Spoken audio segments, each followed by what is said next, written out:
Story start होती है। एक हॉस्पिटल दिखाया जाता है। उसमें एक डॉक्टर्स कैबिन में एक लड़की और उसके साथ एक फीमेल डॉक्टर थी। फीमेल डॉक्टर लड़के से बोलती है, तुम्हारी मम्मी का जल्द से जल्द ऑपरेशन करवाना पड़ेगा। उनकी हार्ट ट्रांसप्लांट सर्जरी बहुत ही इम्पोर्टेंट है, नहीं तो वो ज़्यादा दिन तक जिंदा नहीं रह पाएगी। वो लड़की आंखों में आंसू लेके बोलती है, डॉक्टर मैं क्या कर सकती हूँ। हमारी फैमिली में सिर्फ मैं और मेरी मम्मी ही हैं। अब इस सर्जरी का सारा खर्चा मैं कैसे उठाऊंगी। डॉक्टर बोलते हैं, हार्ट ट्रांसप्लांट सर्जरी के लिए डोनर्स नहीं मिलते, तुम्हें ये सब खुद ही अरेंजमेंट करना पड़ेगा। और इतनी बड़ी सर्जरी हमारे छोटे हॉस्पिटल में नहीं होती। आजकल तो ऐसे सर्जरीज प्राइवेट हॉस्पिटल्स में ही होती है और हार्ट सर्जरी में सबसे अच्छा हॉस्पिटल है राइचेंट ग्रुप्स ऑफ हॉस्पिटल्स में ही होती है। अगर तुम्हें अपनी मम्मी के लिए बेस्ट सर्जरीज करवानी है तो तुम्हें उसी हॉस्पिटल में जाना पड़ेगा। वो लड़की परेशान हो जाती है। वो एक कॉलेज गोइंग गर्ल थी, उसके पास इतने पैसे नहीं थे। हार्ट ट्रांसप्लांट में बहुत पैसे लगते हैं, पर वो अपनी मम्मी को इसे छोड़ भी नहीं सकती थी। अपने पापा के एक्सीडेंट के बाद उसके पास सिर्फ उसकी मम्मी ही थी। वो लड़की डॉक्टर्स के कैबिन से निकलकर अपनी मम्मी के पास जाती है। वो उसकी मम्मी अपने अर्ली 50s में थी। वो दरवाजे के खुलने से अपनी नींद से जाग जाती है। काव्या, तुम आ गई बेटी, क्या कहा डॉक्टर ने। काव्या कुछ बोल नहीं पा रही थी।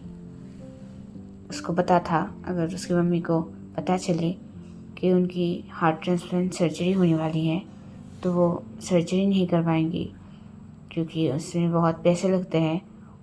काव्या इतने पैसे का इंतज़ाम नहीं कर सकती थी।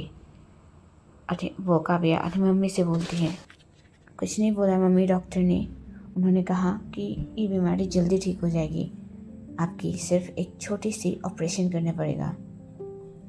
ऑपरेशन करवाने की कोई ज़रूरत नहीं है, देखना बेटा मैं ऐसे ही ठीक हो जाऊंगी। मैं तुम पर बोझ नहीं बनना चाहती, तुम अपनी पढ़ाई में ध्यान दो और बाकी सब के बारे में मत सोचो। काव्या बोलती है, मम्मा आप चिंता मत करो, छोटी सी सर्जरी है और मैं सब संभाल लूँगी, आप सिर्फ रेस्ट करो। काव्या अपनी मम्मी के ब्लैंकेट को उठा देती है और वो उनकी मम्मी के कैबिन से निकल जाती है। काव्या के मम्मी की सर्जरी के लिए उसे लगभग 15 लाख रुपए चाहिए थे, पर उसे पता नहीं था कि वो कहाँ से इतने पैसे लाए। वो अपने सारे जान पहचान वाले लोगों को कॉल करती है, पर कोई उसकी मदद नहीं करना चाहता था। फिर कोई चारा ना पाकर वो अपने एक दोस्त को कॉल करती है, अनन्या। अनन्या कोई रईस नहीं थी, पर वो उसके बहुत सारे कनेक्शंस थे। वो एक 5 स्टार होटल में एक अच्छी पोस्ट पर थी और उसके जान पहचान में बहुत रिच लोग थे। काव्या ने सोचा अगर अनन्या उसकी थोड़ी सी मदद कर दे। वो अनन्या को कॉल लगाती है, कुछ रिंग्स जाती है, उसके बाद अनन्या कॉल रिसीव करती है। काव्या इस तरह से बोलती है, हेलो अनन्या। अनन्या भी बोलती है, हाँ काव्या बोल। अनन्या मुझे तुझसे बात करनी है, बहुत ही ज़रूरी है। अनन्या भी उसकी आवाज़ सुनकर उसे जल्द ही मिलने को बुला लेती है। काव्या उसी होटल में जाती और वहाँ वेटिंग एरिया में बैठ जाती है। थोड़ी देर बाद अनन्या भी वहाँ आती है। अनन्या उसे बोलती है, क्या हुआ बोल। काव्या बोलती है, यहाँ नहीं बता सकती। अनन्या उसे होटल के लॉन्च एरिया में ले जाते हैं, जहाँ अब ज़्यादा भीड़ नहीं थी। वो दोनों एक कोने में जाके बैठ जाते हैं। अनन्या पूछती है, अब क्या हुआ, अब तो बोल। काव्या बोलती है, अनन्या तुझे तो पता है ना मम्मी की तबीयत कितनी ख़राब चल रही है। आज मैं डॉक्टर के पास गई थी, उन्होंने कहा कि मम्मी को हार्ट ट्रांसप्लांट की ज़रूरत है। अनन्या भी शॉक हो गई थी, क्योंकि उसे पता था हार्ट ट्रांसप्लांट कितना महंगा होता है, और काव्या के पास इतने पैसे हो भी नहीं सकते थे, क्योंकि वो सिर्फ कुछ पार्ट टाइम जॉब्स करती थी, उससे ही अपना और अपनी मम्मी का ख्याल रखती थी, और उसकी स्टडीज़ भी तो साथ साथ चल रही थी। अनन्या बोलती है, मैं थोड़ी सी तो तेरी मदद कर सकती हूँ, पर मुझे नहीं लगता कि वो इनफ होगा। काव्या बोलती है, नहीं अनन्या, मैं किसी से मांगती तो नहीं, पर डॉक्टर ने कहा मम्मी का ऑपरेशन कुछ ही महीनों के अंदर करवाना पड़ेगा। अनन्या भी बहुत ही बड़ी दुविधा में चली जाती है। काव्या उसकी बहुत अच्छी दोस्त थी, और उसे पता था कि काव्या अपनी माँ की वजह से ही इस दुनिया में है। अगर उसकी माँ को कुछ हो गया तो वो जी भी नहीं पाएगी। अनन्या कुछ और रास्ता ना पाकर काव्या को एक चीज़ बताती है। काव्या सुन, मुझे पता है ये गलत है, पर अगर तुझे इतनी जल्दी पैसे चाहिए तो तू एक बार ट्राई कर सकती है। मैं तुझे सजेस्ट नहीं करूँगी, पर अगर तू सुनना चाहे तो मैं बता सकती हूँ एक रास्ता। काव्या थोड़ी डेस्परेट थी। वो अनन्या से बोलती है, अनन्या तुझे पता है ना, मैं मम्मी के लिए कुछ भी कर सकती हूँ। मेरी पूरी लाइफ में बस सिर्फ वही तो बची है। अगर वो मुझे छोड़ के चली गई तो मैं जी के भी क्या करूँगी। अनन्या काव्या को बताने लगती है, काव्या सुन, आज हमारे यहाँ बहुत ही बड़ी वीआईपी पार्टीज होने वाली है। वहाँ बहुत ही वीआईपी लोग और इंडस्ट्रियलिस्ट आते हैं। मैं तुझसे झूठ नहीं कहूँगी, पर अगर तुझे इतने पैसे चाहिए तो तुझे शायद किसी के साथ रात बितानी पड़ेगी। काव्या शॉक नहीं होती, उसे पता था कि अनन्या कुछ ऐसी ही बात करने वाली है, पर वो भी अनन्या की मजबूरी को समझती थी। अनन्या इतनी जल्दी उसे कैसे करके भी पैसे नहीं ला दे सकती थी, और इसके लिए एक यही लास्ट ऑप्शन था। काव्या कुछ बिना सोचे समझे हाँ बोल देती है। वो बोलती है, अगर मैं अपनी बॉडी को किसी और को देके अपनी मम्मी की जान बचा सकती हूँ तो मुझे कोई हर्ज नहीं। वो ये सब पूरे स्ट्रेट फेस के साथ तो बोल रही थी, पर उसकी आंखों के एक कोने से आंसू पानी की तरह बह रहे थे। अनन्या भी समझती है, पर वो कुछ कर भी नहीं सकती थी। काव्या को पैसों की सख्त ज़रूरत थी।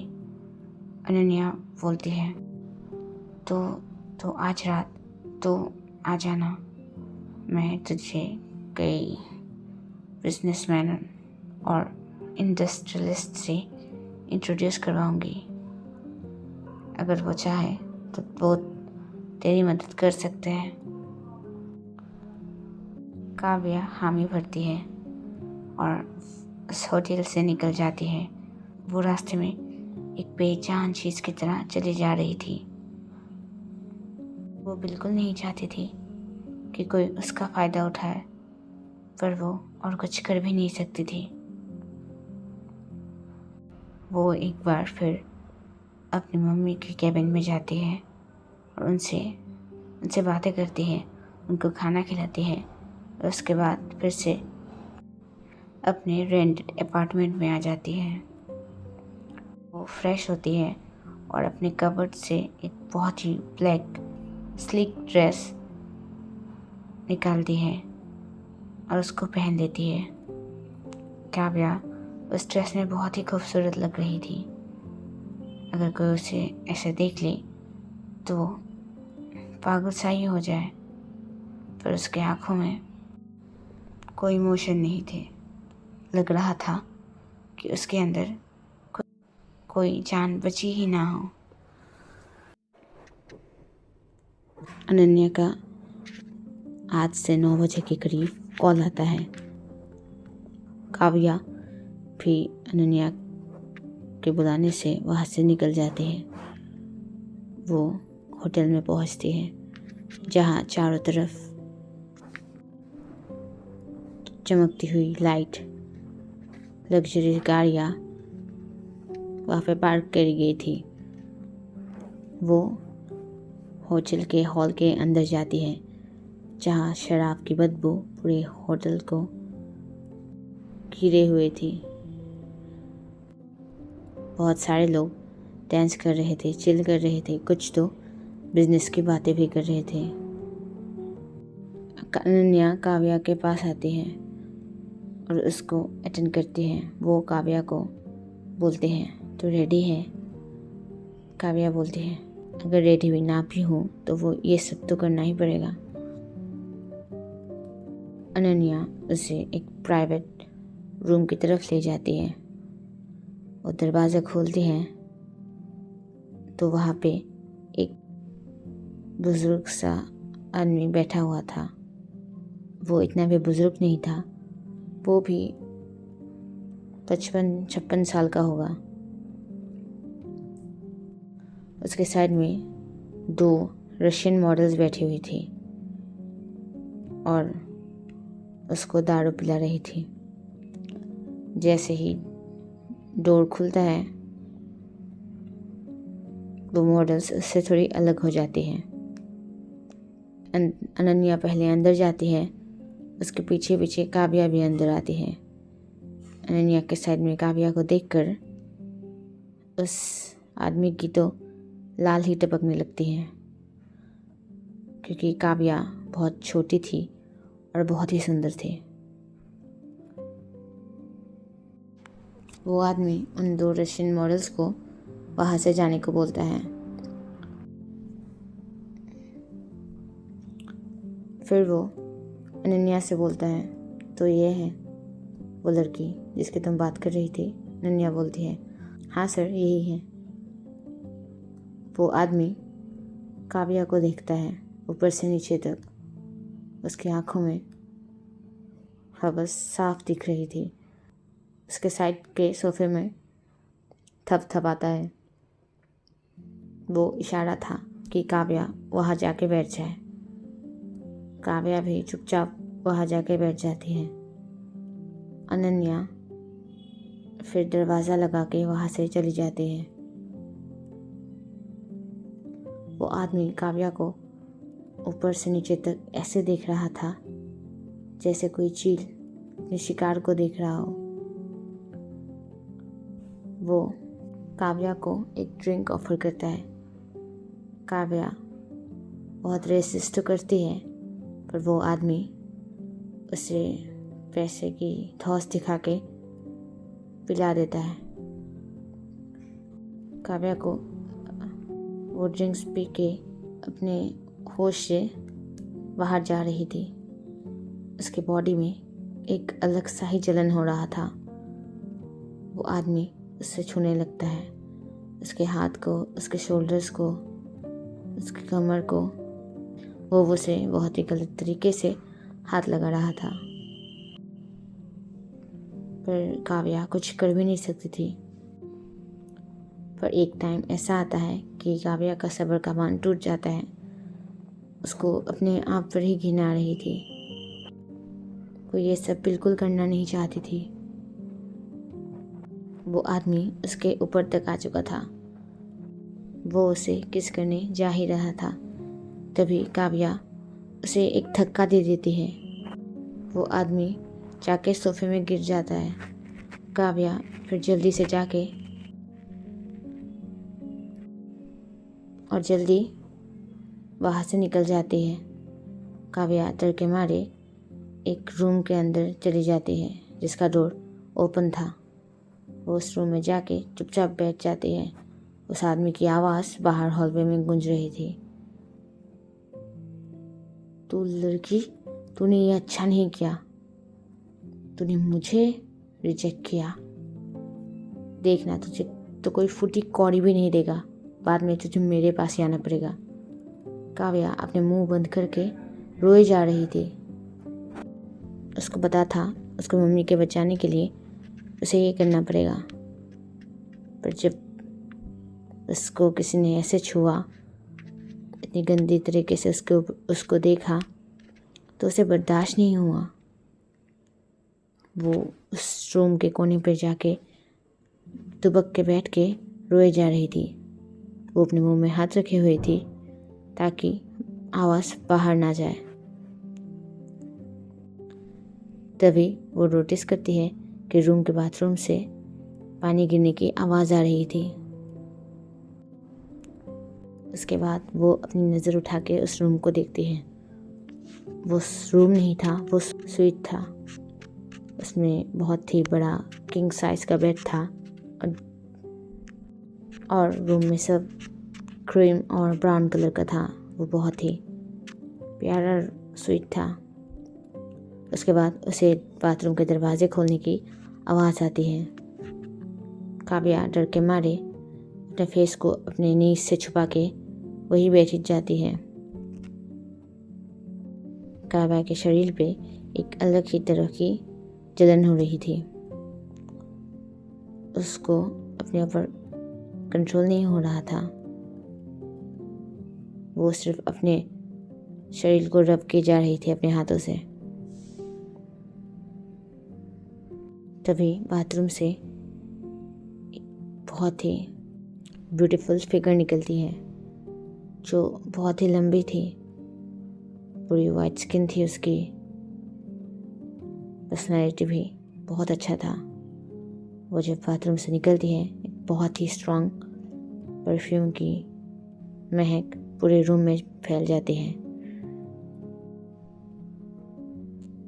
वो थी मेहर रायचंद हॉस्पिटल्स की इकलौती वारिस। वो कोई मीटिंग को लेकर इस होटल में आई थी और ये रूम भी परमानेंटली उसी के लिए बुक था पूरे साल। वो वहाँ बाथरूम में बाहर निकलती है।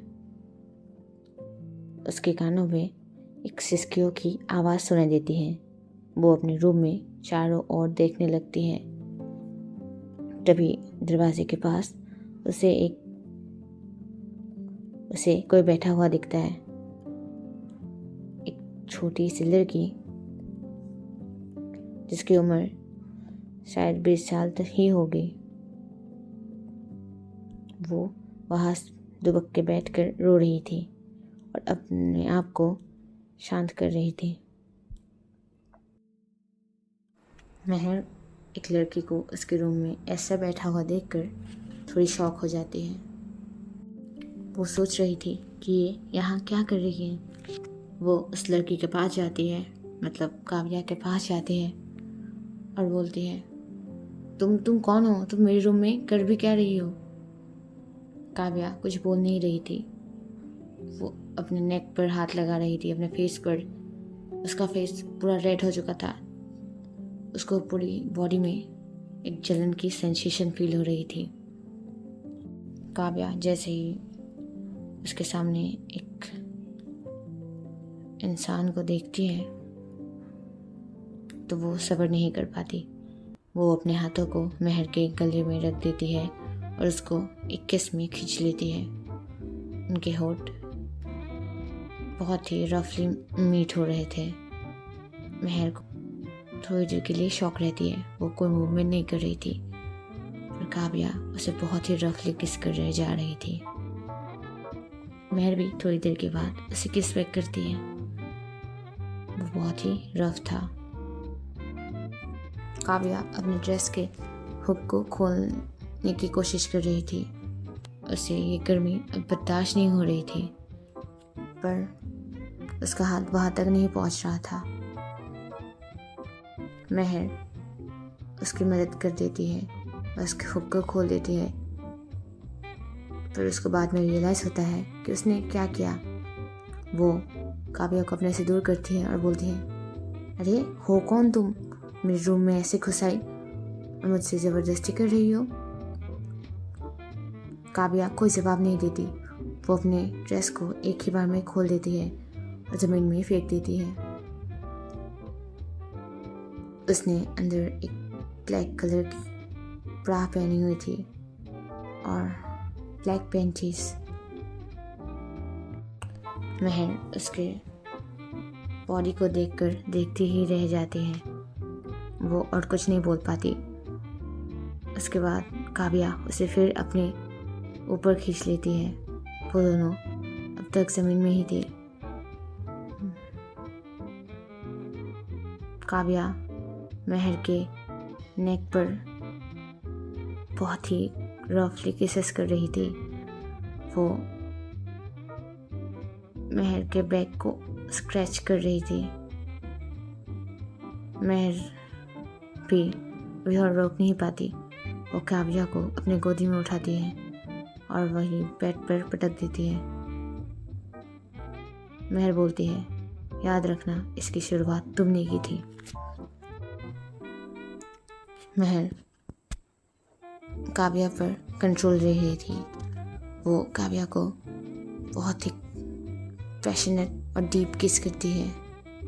उसके बाद वो उसकी नेक की तरफ बढ़ती है। वो काव्या के नेक पर बहुत ही सकिंग और लिकिंग कर रही थी।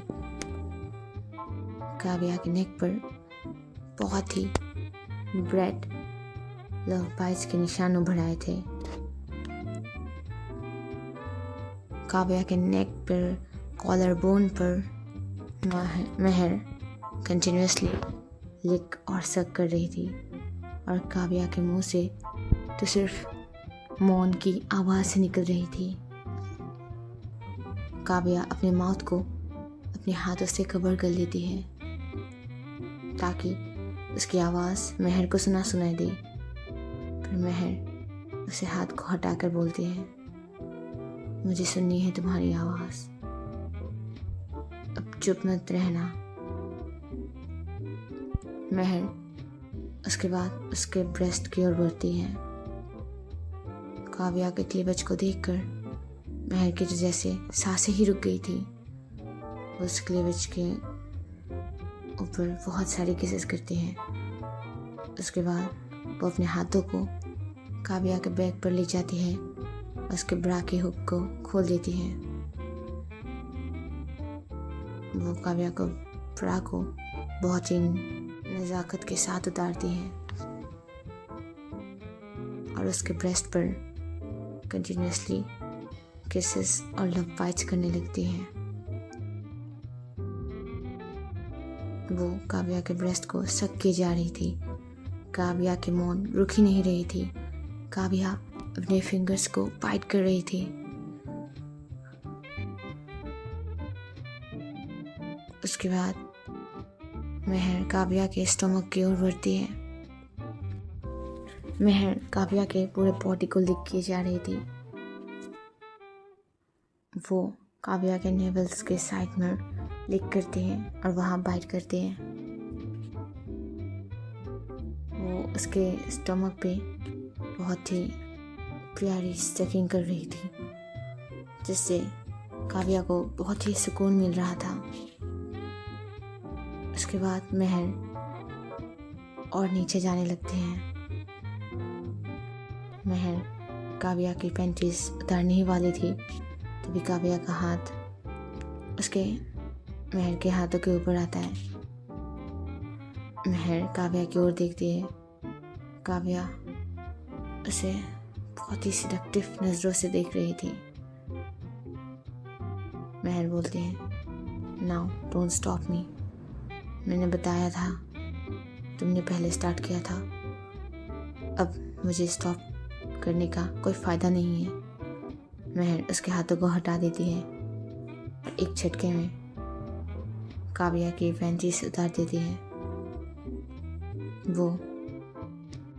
वो उसकी पुस्सी को किस करती है, जिससे काव्या की तो हालत ही खराब हो रही थी। उसकी वो एरिया पूरा वेट हो गया था। महर जब ये देखती है तो उसको अपने आप पर बहुत प्राउड फील होता है कि उसने अब तक उसकी पुस्सी को छुआ भी नहीं और वो इतनी वेट है। इसके बाद वो काव्या के थाइज पर और उसके पुस्सी एरिया पर बहुत सारी किसेस करती है। उसके बाद वो फिर से ऊपर आती है और काव्या को नेक पर और उसके लिप्स पर किस करने लगती है। किस करते हुए महर अपने फिंगर्स को काव्या के पुस्सी पर इंसर्ट करती है। काव्या की तो जैसे चीखें निकल गई थी। महर उस पेनिट्रेशन को थोड़ा स्लो करती है और स्लोली काव्या को बहुत ही सुकून दे रही थी। ये एक ऐसा फीलिंग था जो काव्या ने आज तक कभी फील ही नहीं किया था। वो तो महक की इस फीलिंग से मदहोश हो रही थी। उसके बाद महर अपनी सेकंड फिंगर को भी वहाँ इंसर्ट करते हैं। वो उसकी फिंगर्स बहुत ही तेज मूवमेंट कर रही थी। काव्या मुंह से तो आवाज भी नहीं निकल पा रही थी। इस देर की पेनिट्रेशन के बाद काव्या का कम निकलता है। इस कम को देखकर महर समझ जाती है कि काव्या ने आज बहुत एंजॉय किया। वो ऊपर जाके काव्या को बहुत सारी किसेस करती हैं और फिर बेड से नीचे उतर जाती हैं। काव्या तो बेहोश ही थी, ऐसा ही सोच लीजिए आप। महर एक बोल में थोड़े लुकवार्म वाटर लाती है और एक कॉटन पैड्स लाती हैं। वो बहुत अच्छे से काव्या के पुस्सी रीजन को साफ करती है और फिर काव्या को कपड़े पहनाती है जो उसके थे, उसकी एक शर्ट और शॉर्ट्स। उसके बाद वो भी अपने कपड़े पहनकर काव्या को हक करके सो जाती है। काव्या नींद में बड़बड़ा रही थी, मेरी मम्मी का ऑपरेशन कराना है, मुझे ये सब करना पड़ेगा। ये सुन के महर थोड़ी शॉक हो जाती है। वो उसी वक्त रात के 1 बजे अपने मैनेजर गौरव को कॉल करती है। गौरव बोलता है, हेलो मैम। महर बोलती है, तुम्हें किसी की इन्फॉर्मेशन निकालनी है और उसके पूरे फैमिली की। हाँ मैम, बताइए किसका। गौरव बोलता है। महर को काव्या के पर्स से उसकी आईडी कार्ड मिल जाती है। काव्या शर्मा, पता लगाओ ये कौन है और इसकी फैमिली में क्या प्रॉब्लम्स है। गौरव ओके मैम बोलता है और फ़ोन कट कर देता है। महर भी फिर से बेड पे जाके काव्या को अपने बाहों में भरकर सो जाती है। अगली सुबह तेज सूरज की रोशनी काव्या के आँख पर पड़ती है। काव्या के सर में बहुत ही दर्द हो रहा था। वो जैसे तैसे करके उठती है। वो अपने आप को एक बहुत ही आलीशान और बड़े कमरे में पाकर शॉक हो जाती हैं। उसको रात का सिर्फ इतना ही याद था कि वो उस आदमी से भागकर किसी के रूम में छुप गई थी। काव्या चारों तरफ देखती है, उसके बाद अपने बेड के साइड पर देखती है। वहाँ कोई सोया हुआ था। उसके बाद वो अपने आप को देखती है, उसके कपड़े चेंज थे और उसके वजाइना में बहुत ही सोरनेस था, मतलब उसके पुसी में बहुत दर्द हो रहा था। ये महसूस करके वो बहुत ही ज़ोर से चीखती है। उस चीख से मेहर की भी नींद खुल गई थी। मेहर बोलती है, क्या हुआ? काव्या बोलती है, कौन हो तुम और तुम मेरे साथ ऐसा कर भी कैसे सकती हो? मेहर बोलती है, मैंने क्या किया तुम्हारे साथ? काव्या, सभी तो कर लिया तुमने मेरे साथ और पूछ रही हो क्या किया? मेहर बोलती है, ओ हेलो, तुमने स्टार्ट किया था। आई टोल्ड यू कि नो, पर तुम मुझे छोड़ कब रही थी? तभी काव्या को याद आता है कि शायद उस आदमी ने उसके ड्रिंक्स में कोई ड्रग्स मिला दी थी, इसलिए वो अपने आप से कंट्रोल खो बैठी थी। अब क्या, वो तो मेहर को ब्लेम भी नहीं कर सकती थी। वो मेहर को सॉरी बोलती है और बोलती है, मेरी गलती थी, सॉरी, मुझे आप पर चिल्लाना नहीं चाहिए था और थैंक यू, फिर आपने मेरे साथ अच्छा नहीं किया, आपने मेरा फ़ायदा उठाया। मैं कुछ बोलने ही वाली थी, पर काव्या की आंखों में देखकर वो भूल जाती है कि वो क्या बोलना चाहती थी। काव्या उसके बाद बेड से उतरती है। उसके प्राइवेट एरिया में बहुत ही दर्द हो रहा था, और वो जैसे तैसे करके अपने पर्स के पास जाती है, अपने पर्स को और अपने ड्रेस को उठाती है और बाथरूम के अंदर चली जाती है। मेहर वो उस ब्लैक ड्रेस को फिर से पहन के आती है। मेहर बोलती है, आई डोंट थिंक कि तुम्हें ये पहन कर बाहर जाना चाहिए।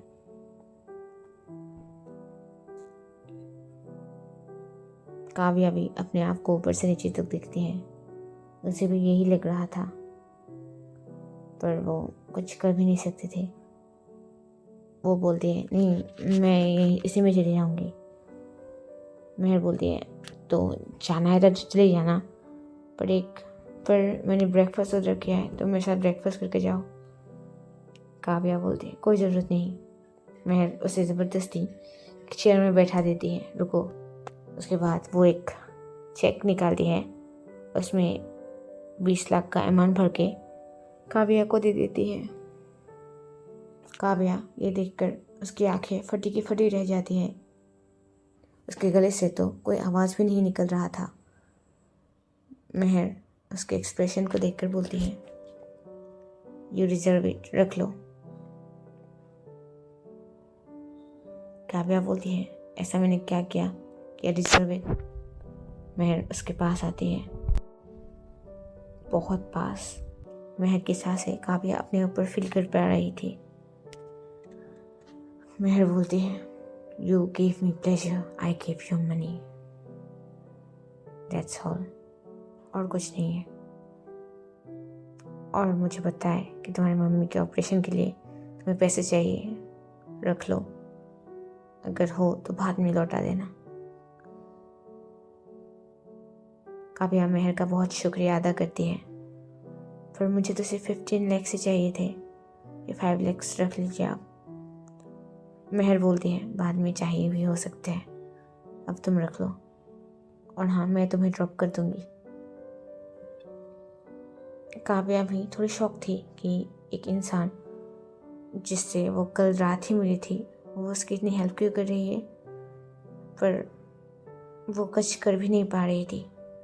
अभी मेहर ने उसकी इतनी बड़ी मदद की और वो उसे नाराज़ भी नहीं करना चाहती थी। मेहर काव्या को उसके अपॉइंटमेंट में छोड़ देती है और उसके बाद अपने हॉस्पिटल के लिए चली जाती है।